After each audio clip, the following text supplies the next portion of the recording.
আজি ইয়াতে মহেশ চন্দ্ৰ দাসদেৱৰ জন্ম শতবাৰ্ষিকী উদযাপন উপলক্ষে আমি ইয়াতে দিনজোৰা কাৰ্যসূচীৰে অনুষ্ঠান অনুষ্ঠিত কৰিছোঁ।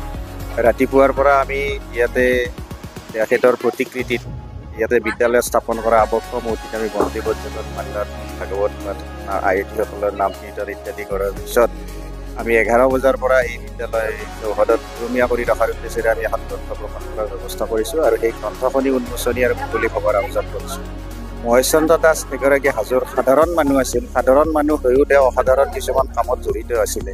তেখেতৰ যিটো ব্যক্তিত্ব, তেখেতৰ যিবিলাক সাহস, তেখেতৰ সমাজৰ প্ৰতি থকা যিবিলাক ভালপোৱা, শিশুৰ প্ৰতি থকা যিবিলাক প্ৰেম, এই প্ৰেমেই মানুহজনক সমাজত আজিও হাজো অঞ্চলত চিৰযুগমীয়া কৰি ৰাখিছে।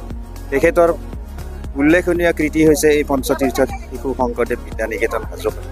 এনেকুৱা এখন বিদ্যালয় তেওঁ স্থাপনৰ কাৰণে একেবাৰে 90 দশকৰ পৰা আহুপুৰুষাৰ্থ কৰিছিল যে সমগ্ৰ হাজো অঞ্চলৰ শিশুসকলক যাতে নৈতিক চৰিত্ৰ গঠনৰ শিক্ষা দি পেলাই ভৱিষ্যতে দেশৰ এগৰাকী নাগৰিক কৰিব পাৰি, তাৰ বাবে তেওঁ আহুপুৰুষাৰ্থ কৰিছিল, অশেষ চেষ্টা কৰিছিল।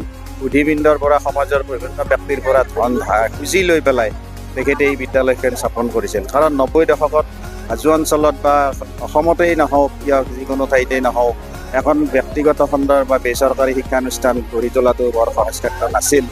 গতিকে তেখেতৰ নিচিনা এগৰাকী সাহসী ব্যক্তিয়ে তেখেতে যথেষ্ট কষ্ট স্বীকাৰ কৰি, ত্যাগ স্বীকাৰ কৰি, মনোবল বৃদ্ধি কৰি এনেকুৱা এখন বিদ্যালয়ৰ জন্ম দিছিলে আৰু বিদ্যালয়খনি আজি ঠন ধৰি কেইখন হাইস্কুল পৰ্যায়লৈ উন্নীত হ'বলৈ আৰম্ভ কৰিছে। বা আমাৰ বিদ্যালয়ৰ পৰা 2002 বৰ্ষৰ পৰা উচ্চতৰ মাধ্যমিক শাখাত বা হাইস্কুল শিক্ষান্ত পৰীক্ষাত অৱতীৰ্ণ হৈ আহিছে আৰু প্ৰতি বছৰতে আমাৰ ছাত্ৰ ছাত্ৰীয়ে ভাল ফল লাভ কৰি সমগ্ৰ হাজো অঞ্চলত বিশেষ জগত বিস্তাৰ কৰিবলৈ সক্ষম হৈছে।